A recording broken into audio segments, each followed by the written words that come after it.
Okay, alright. So sekarang ni kita pergi kepada soalan yang seterusnya lah.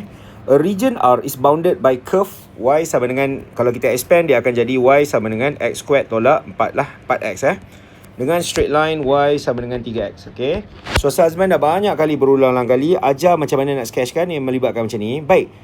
Sazman ajar sekali lagi. Y sama dengan 3X adalah satu garis lurus yang melalui apa adik-adik? Yang melalui origin. Okay. Yang melalui apa? Yang melalui origin. Nampak? Macam tu. Okay. Untuk benda ni. Okay. Alright. So dekat situ lagi satu X squared tolak 4X. Okay. Oleh kerana ni adalah tambah kosong. So pintasan Y kita adalah tambah kosong lah. Dan satu lagi kita punya root adalah 0 dan 4.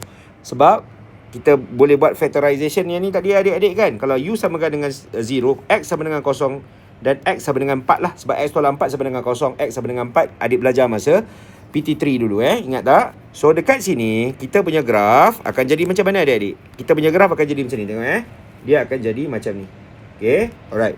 So next kat sini, kat situ, and then kita punya yang kita panggil sebagai intersection nilai X intersection kita, kalau kita selesai kejap lagi Sazman tunjuk akan dapat satu nombor lah. So macam mana nak cari dia punya point of, kita selesaikan dulu. Okay, pertama sekali kita sketch the graph first. Jadi kalau nak sketch the graph, apa yang kita nak kena buat adalah, dekat sini, okay, find point of intersection dululah. Find point of intersection dulu. Mana point of intersection? Okay, Sazman spill the tea graf kita. Ni graf kita. Okay, ni graf kita lah. Kalau you buat pakai Desmos ke apa, nampak point of intersection nilai X dia adalah 7. So kita nak cari nilai X 7 ni dulu macam mana. Okay, so what we want to do is, okay, and alright, find yang kita tak perlu cari sampai point of intersection. Kita cari sampai 7 cukup, sebab kita nak gunakan limit tu sebagai atas tolak bawah kejap lagi. Okay, so macam mana nak buat? Intersection X dululah. So, okay, adik-adik tahu kan yang apa? Y sama dengan X squared tolak 4X. Satu lagi adalah Y sama dengan 3X, betul? Adik-adik boleh samakan benda ni. Samakan benda ni. X tolak 4X sama dengan 3X. Nampak? Okay, X squared tolak 4X. Okay. Tak apalah, Sazman buat Nampak kat situ? X squared tolak 4X adalah sama dengan 3X. Okay, samakan. And then kita bawa ke kiri, dia akan jadi macam ni lah. Sama dengan 0. Okay, next apa yang kita buat? X squared tolak 7X adalah sama dengan 0. Faktorkan adik-adik. So, kita akan dapat X sama dengan 0 dan X sama dengan 7. So, X 7 dekat sini. Okay, alright. Baik, so kita dah buat garis lurus. So, garis lurus adalah Y sama dengan 3X. Lakarkan.